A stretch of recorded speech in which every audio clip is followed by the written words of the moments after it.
روایت میں ہے کہ یمن میں ایک قبیلہ آباد تھا جس کا سردار حاتم طائی تھا۔ اب حاتم طائی کی ثقافت سے دنیا کا کون سا آدمی ہے جو ناواقف ہے؟ رسول اللہ صلی اللہ علیہ وآلہ وسلم کے زمانے میں کچھ لوگ جب قید ہو کر آئے اور آپ علیہ السلام کو یہ پتہ چلا کہ ان قیدیوں میں حاتم طائی کے قبیلے کی ایک خاتون بھی ہیں، تو حضور پاک صلی اللہ علیہ وآلہ وسلم نے ارشاد فرمایا کہ خاتون کو رہا کر دیا جائے۔ خاتون کو جب رہائی کی خوشخبری سنائی گئی تو اس نے یہ کہہ کر آزاد ہونے سے انکار کر دیا کہ میرے ساتھ قبیلے کے دوسرے افراد بھی ہیں۔ آپ علیہ السلام نے پورے قبیلے کو آزاد فرما دیا اور مال غنیمت بھی واپس کر دیا، اور نہ صرف اپنی طرف سے انعام و اکرام سے نوازا بلکہ بنفس نفیس سرحد تک چھوڑنے کے لیے تشریف لے گئے۔ حاتم طائی کی سخاوت کے ضمن میں ایک قصہ بیان کیا جاتا ہے کہ روم کے بادشاہ کی دربار میں ایک دن حاتم طائی کی سخاوت کا تذکرہ تھا۔ ایک شخص نے بتایا کہ حاتم طائی کے پاس ایک بہترین عمدہ نسل کا گھوڑا ہے جو ہوا کی رفتار سے دوڑتا ہے۔ خوبصورت اتنا ہے کہ جو بھی اس کو دیکھتا ہے بس دیکھتا ہی رہ جاتا ہے۔ حاتم طائی اور اس کے گھوڑے کی تعریف سن کر بادشاہ بولا کہ جب تک کسی آدمی کو آزمایا نہ جائے اس وقت تک اس کے بارے میں کوئی رائے قائم کرنا عقل اور شعور کے خلاف ہے۔ بادشاہ نے وزیر سے کہا کہ تم خود جاؤ اور حاتم طائی کی سخاوت کے بارے میں ہمیں معلومات فراہم کرو اور کسی ایسی چیز کا مطالبہ اس سے کرو جو اس کی نظر میں سب سے زیادہ قیمتی ہو۔ دربار میں ایک درباری نے کہا کہ حاتم طائی کے لیے سب سے زیادہ عزیز اور سب سے زیادہ قیمتی سبا رفتار ایک گھوڑا ہے۔ بادشاہ کو درباری کی یہ بات پسند آئی اور اس نے وزیر سے کہا کہ تم خود حاتم طائی کے پاس جاؤ اور اس سے وہ گھوڑا مانگ لاؤ۔ اگر وہ گھوڑے کا ایثار کر دیتا ہے تو حاتم طائی یقیناً سخی ہے۔ روم سے چلا ہوا یہ وفد منزلیں طے کرتا ہوا رات کے وقت حاتم طائی کے گھر پہنچا۔ جس وقت یہ وفد وہاں پہنچا موسلا دھار بارش ہو رہی تھی۔ گھپ اندھیرے میں بادلوں کی گرج ماحول کو خوفناک بنائے ہوئے تھی۔ ایسے خراب موسم میں کسی مہمان کی مہمان نوازی کرنا تو درکنار گھر سے نکلنا بھی ممکن نہیں تھا، لیکن حاتم طائی نے میزبانی کا حق ادا کیا اور مہمانوں کے تواضع اور آرام و آسائش کا پورا انتظام کیا۔ دسترخوان پر لذیذ بھنا ہوا گوشت کھا کر مہمان خوش ہوئے اور انہوں نے اپنے اندر سفر کی تھکان کی جگہ توانائی محسوس کی اور گہری نیند سو گئے۔ صبح کے وقت جب بارش تھم چکی تھی تو ہر چیز دھلی ہوئی اور صاف نظر آ رہی تھی۔ ناشتے کے دوران وزیر نے مہمان نوازی اور اظہار تشکر کے بعد اپنے آنے کا مقصد بیان کیا۔ کہا کہ ہمارے بادشاہ کو آپ کے گھوڑے کے بارے میں بہت کچھ بتایا گیا ہے۔ گھوڑے کی تعریف سن کر بادشاہ چاہتا ہے کہ آپ اپنا گھوڑا بادشاہ سلامت کی خدمت میں نظر کر دیں۔ وزیر کی بات سن کر حاتم افسوس کے ساتھ ہاتھ ملنے لگا اور بہت افسردہ ہو کر بولا، اگر آپ گھوڑا ہی لینے آئے تھے تو یہ بات آتے ہی مجھے بتا دینی چاہیے تھی، لیکن اب میں مجبور ہوں، اس لیے کہ میرا پیارا گھوڑا اس دنیا میں نہیں ہے۔ آپ کو تو پتا ہے کہ پوری رات طوفانی بارش برستی رہی۔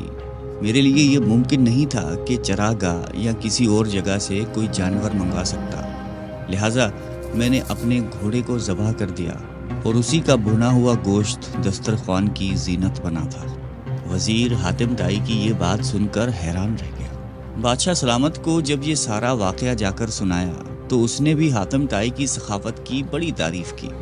قبیلہ بنی طے کے سردار حاتم طائی کے بارے میں یوں رقم ہے کہ ایک بادشاہ نے حاتم طائی کی اتنی شہرت سنی کہ بادشاہ نے محسوس کیا کہ اس کی شہرت، اس کا نام اور اس کی عزت حاتم طائی سے کم ہے۔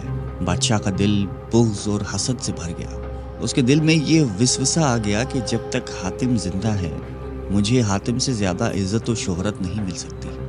شیطانی ذہن کو استعمال کرتے ہوئے اس نے ایک چالاک، فساد پسند اور لالچی شخص کو اس بات پر مامور کیا کہ وہ حاتم کو قتل کر کے اس کا سر اٹھا لائے۔ کرائے کا یہ دہشت گرد اور قاتل شخص اپنے ترکش کو تیروں سے بھر کر اور تیز دھار تلوار کو میان میں رکھ کر حاتم طائی کے ملک کی طرف روانہ ہو گیا۔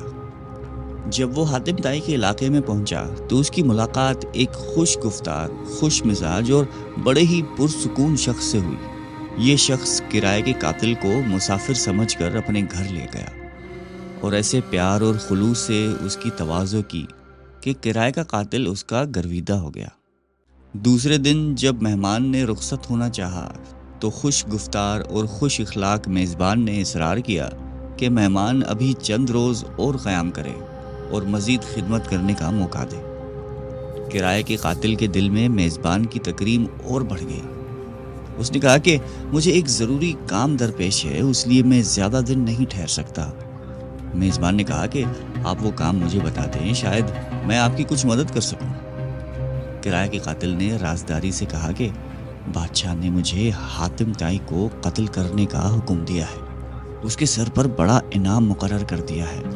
اگر آپ حاتم طائی کو جانتے ہیں تو مجھے اس کا پتہ بتا دیں۔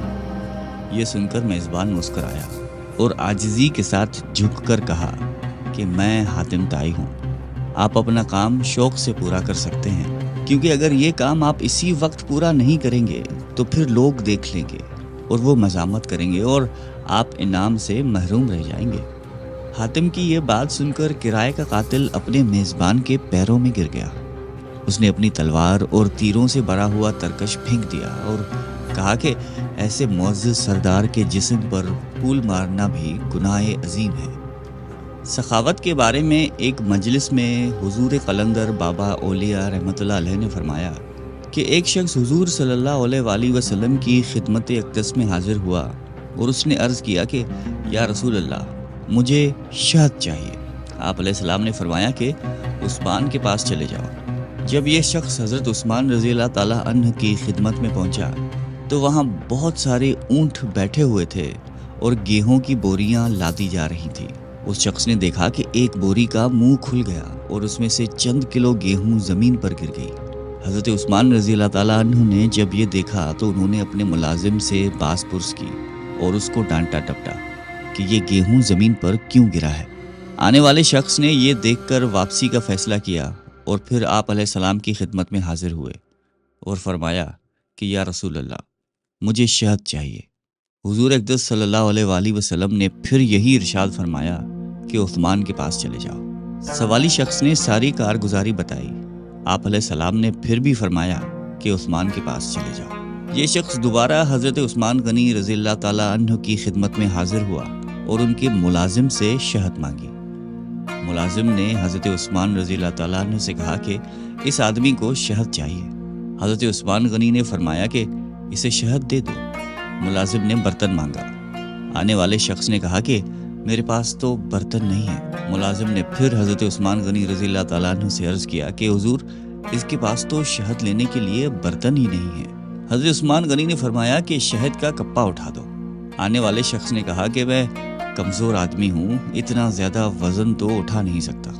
ملازم پھر حضرت عثمان غنی رضی اللہ تعالیٰ عنہ کے پاس گئے اور کہنے لگے کہ آنے والا شخص بہت کمزور ہے اور اتنی شہد اٹھا نہیں سکتا۔ حضرت عثمان غنی رضی اللہ تعالیٰ عنہ کو ملازم کی بار بار مداخلت پسند نہیں آئی۔ ذرا تیز لہجے میں فرمایا کہ اونٹ پر لاد کر دے دو، اور آنے والا شخص اونٹ پر شہد لے کر چلا گیا۔ یہ واقعہ بیان کر کے حضور قلندر بابا اولیاء رحمۃ اللہ علیہ نے فرمایا کہ مجھے اس بات پر حیرت ہے کہ ہر مسلمان دولت مند بننا چاہتا ہے، لیکن کوئی آدمی حضرت عثمان غنی رضی اللہ تعالیٰ عنہ کے طرز عمل کو اختیار کرنا نہیں جانتا۔ یہ پیغمبرانہ اوصاف اور طرز فکر جب بندے کے اندر متحرک ہو جاتے ہیں تو وہ دیکھ لیتا ہے کہ کوئی شے براہ راست موجود نہیں، ہر چیز کا وجود اللہ کی حاکمیت پر ہے، سارے جہانوں کا بادشاہ اللہ ہی ہے۔